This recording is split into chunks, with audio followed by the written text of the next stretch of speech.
بسم اللہ الرحمن الرحیم۔ صبر کیا ہے؟ صبر ہمارے اسلام کا ایک باضابطہ حصہ ہے۔ ہمارے نبی کریم صلی اللہ علیہ وآلہ وسلم نے صبر مانگنے سے منع فرمایا ہے، کیونکہ صبر آزمائش اور امتحان لے کے آتا ہے، اور امتحان اور آزمائش بھی ہماری زندگی کا حصہ ہے جو کہ اللہ تعالیٰ اپنے پیاروں پہ لاتے ہیں۔ تو جب ہماری زندگی میں کوئی بھی آزمائش امتحان آ جاتی ہے تو ہمیں اس پہ کیا کرنا چاہیے، یہ ہم مولانا صاحب کی زبانی سنتے ہیں۔ تو میرا رب کہہ رہا وَاخْفِضْ، لوگوں کی بدتمیزی کے آگے ذبح ہو جا، لوگوں کی بد اخلاقی کے آگے ذبح ہو جا۔ یہ مت کہہ کہ میں کتنا صبر کرتا، میں کتنا حوصلہ کرتا، میں کتنا چپ رہتا، میں بھی تو انسان ہوں، میرے اندر بھی تو دل ہے۔ وَاخْفِضْ، اپنے پر پھیلا کے ان کی ہر بدتمیزی کو سہتا جا، ان کی ہر بد اخلاقی کو سہتا جا، ان کی ہر دل آزاری کو سہتا جا، بس یہی تیرا کام ہے۔ قربان جاؤں اتنے عالی اخلاق کے باوجود اللہ اتنی تاکید کے ساتھ حکم سناتا ہے کہ اپنے پر پھیلا دے، زخمی پرندے کی طرح ذبح ہونے کے لیے تیار ہو جا۔ ان کی ہر بدتمیزی کے آگے آہ نہ کر لبوں کو سی، عشق ہے دل لگی نہیں، سینے پہ تیر کھائے جا، آگے قدم بڑھائے جا، یعنی زبان حال سے کہہ دے کہ ہاں ستائے جا۔ وہ یہ کرتا ہے، وہ یہ کرتی ہے، اسے یہ نہیں آتا، وہ یوں سناتی ہے، وہ یوں سناتا ہے، وہ یوں کرتی ہے، وہ یوں کرتا ہے۔ یہ آج کے اخلاق ہیں۔ کوئی آنکھ ایسی نہیں ہے جو خوبیاں ڈھونڈے، جس آنکھ کو دیکھو اس میں دوربینیں فٹ ہیں عیب پکڑنے کے لیے۔ کاش کوئی آنکھ ہوتی جو خوبیاں دیکھتی، کوئی زبان ہوتی جو خوبیاں بولتی۔ ہائے ہائے، اللہ درجے بلند کرے سعید احمد خان رحمت اللہ علیہ۔ مولانا سعید احمد خان، ایک شخص میری زندگی میں آیا، یہ سارا مضمون میں اس کی صحبت سے سمجھا ہوں، کتابوں سے نہیں سمجھا۔ مجھے کتابیں زبانی یاد تھیں، میں کتابوں کا حافظ تھا، لیکن اللہ کی قسم میں مضمون کتابوں سے نہیں سمجھا، یہ میں اس بندے کی صحبت سے سمجھا کہ اخلاق سیکھنے پڑتے ہیں۔ اخلاق سیکھنے کی چیز ہے، یہ پڑھنے سے نہیں آتے، یہ پڑھانے سے نہیں آتے۔ ممکن ہے بخاری پڑھانے والا بد اخلاقی کے انتہا پر ہو، بخاری پڑھنے والا بد اخلاقی کے انتہا پر ہو، کہ یہ چیز پڑھنے سے نہیں آتی، سیکھنے سے آتی ہے۔ پڑھا، کتابیں زبانی یاد کی، چٹائیوں کے ساتھ سل کے بیٹھ کے پڑھا، نہیں سمجھ میں آئے، ایک ہستی کو دیکھا، ایک اخلاق والے کو دیکھا، اس کے ساتھ چند صبحیں گزری، چند شامیں گزری جو میری زندگی کا سب سے قیمتی اثاثہ ہیں۔ تو پھر مجھے پتا چلا کہ اخلاق کسے کہتے ہیں، اور اخلاق بھی سیکھنے کی چیز ہے، اور اخلاق ہی انسانیت کا نام ہے۔ بد اخلاقی ہے تو انسانیت نام کی شے کوئی نہیں۔ میرے رب کو زیادہ تسبیحات کی ضرورت نہیں ہے، یوں ممبر پہ بیٹھ کے لمبی تقریروں کی میرے رب کو زیادہ ضرورت نہیں ہے۔ بچھ جاؤ، پھٹ جاؤ، مٹ جاؤ، لٹ جاؤ، اور اللہ کے دربار میں اونچا مقام پالو۔ لوگوں کی سہنا سیکھ لو، لوگوں کے زخم سہنا سیکھ لو، لوگوں کے لگائے ہوئے نشتر، لوگوں کے لگائے ہوئے زخم چھوڑ دو رسنے کے لیے، چھوڑ دو گھاؤ بننے کے لیے، چھوڑ دو انہیں گہرا ہونے کے لیے۔ یہ جتنے گہرے ہوں گے اتنا تم اللہ کو محبوب نظر آؤ گے۔ تو بچا کے نہ رکھ اسے، تیرا آئینہ ہے وہ آئینہ کہ شکستہ ہو تو عزیز تر ہے نگاہ آئینہ ساز میں۔ اسے ٹوٹنے دو، توڑنے والوں کو کہہ دو آ جاؤ، ادھر آ ستمگر، ہنر آزمائیں تو تیر آزما، ہم جگر آزمائیں۔ لوگوں کو بولنے دو، عورتوں کو بولنے دو، تم سنتی جاؤ اور سہتی جاؤ اور پیتی جاؤ اور اف نہ کرو اور آہ نہ کرو۔ تم وقت کی رابعہ بصری ہوگی، تم وقت کے جنید بغدادی ہوگے۔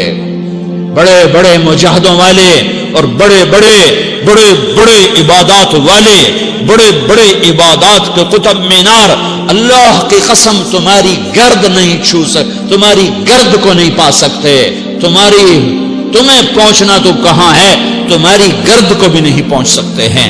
اگر تم اپنے اخلاق قابو کر لو, اپنی زبان پہ قابو کر لو, لوگوں کی دل آزاری پہ چپ رہنا سیکھ لو, لوگوں کی تکلیف پر چپ رہنا سیکھ لو, اور لوگوں کی بدتمیزی پر چپ رہنا سیکھ لو, اور برے سے اچھا بننا سیکھ لو, برے کے سامنے مسکرانا سیکھ لو, تانے سن کر بھی مسکرانا سیکھ لو, تو تمہیں زیادہ نفلوں کی ضرورت نہیں پڑے گی, تمہیں لمبی لمبی تہجد کی ضرورت نہیں پڑے گی. تم وہاں پہنچو گے جہاں کوئی نہ پہنچ سکے گا, تم ادھر جاؤ گے جہاں کوئی نہ جا سکے گا, تمہارے مقامات کو کوئی پا نہ سکے گا آخرت میں, نہ دنیا میں نہ آخرت میں.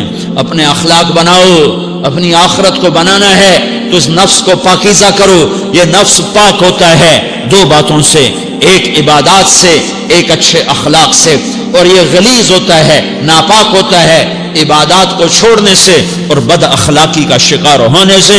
بد اخلاقی سب سے بڑی غلاظت اور کبیرہ گناہ سب سے بڑی غلاظت ہے, اور عبادات سب سے بڑی خوراک ہے, سب سے بڑی پاکیزگی ہے. اچھے اخلاق سب سے بڑی خوراک ہے, سب سے بڑی پاکیزگی ہے. گناہوں کا چھوڑ دینا سب سے بڑی طہارت ہے. یہ کرو گے اللہ تمہیں چمکائے گا, تمہاری دنیا بھی بنائے گا, تمہاری آخرت بھی بنائے گا. یہ اخلاق سیکھنے پڑتے ہیں, عبادات کو سیکھنا پڑتا ہے.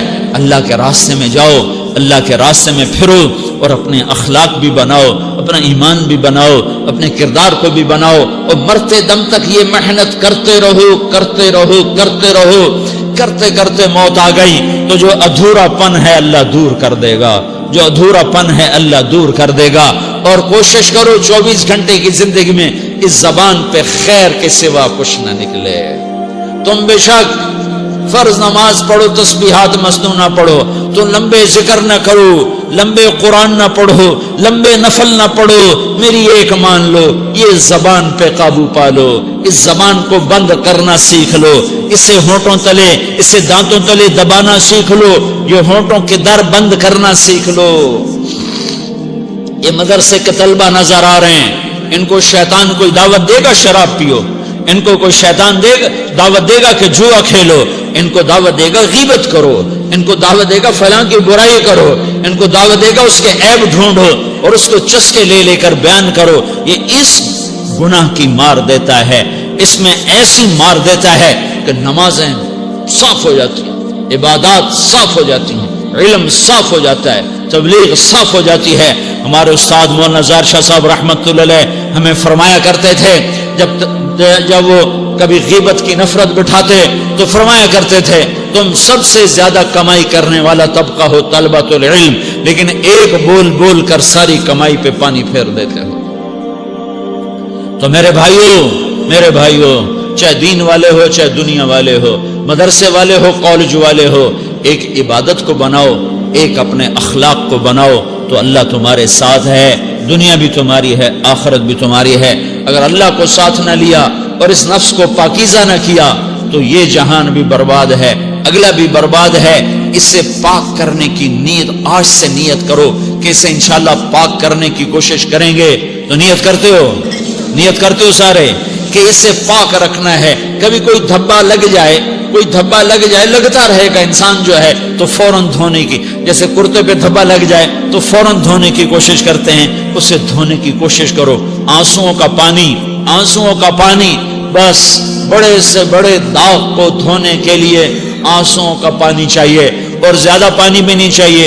ایک مکھی کے سر کے برابر تمہاری آنکھوں کے کٹوروں میں آنسو تیر گیا جو صرف تمہارے اندر کو تر کر گیا, باہر نہ نکل سکا. تمہاری آنکھ اتنی بخیل ثابت ہوئی کہ تمہیں آنسو کا ایک قطرہ نہ دے سکی, لیکن اتنا دے دیا کہ تمہارے کنارے بھیگ گئے. تو تمہارے بڑے بڑے داغ اللہ دھو کے صاف کپڑا تمہیں ہاتھ میں پکڑا دے گا, تمہارے ہاتھ میں پکڑا دے گا. تو جب ہو جائے توبہ کرو, جب ہو جائے آنسوں سے صاف کرو. آنسو نہیں نکلتا تو آہوں سے صاف کرو. تمہاری آہیں بھی اس سے صاف کر دیتی ہیں, تمہارے آنسو بھی اس سے صاف کرتے ہی کرتے ہیں, تمہاری آہیں بھی اس سے صاف کر دیں گی. تم کہتے ہو جی دل بڑا سخت ہے, آنسو نکلتا ہی نہیں, تو تم کچھ آہ ہی بھر دو اللہ کے آگے, تو وہ بھی تمہیں کہاں سے کہاں پہنچا دے گی۔ تو میرے بھائیوں اس کی نیت کرتے ہو نا، پچھلی پر توبہ کرو، پچھلی پہ توبہ کرو، پچھلی پر توبہ کرو، اگلی صحیح گزارنے کی نیت کرو۔ تو توبہ کی بھی نیت کرتے ہو تو کہو یا اللہ میری توبہ، پھر کہو یا اللہ میری توبہ، پھر کہو یا اللہ میری توبہ۔ وما توفیقی الا باللہ علیہ توکلت و الیہ انیب۔ اللہ تعالیٰ سے دعا ہے کہ اللہ تعالیٰ ہمیں اس خوبصورت بیان کے ایک ایک لفظ پہ عمل کی توفیق عطا فرمائے۔ آمین ثم آمین۔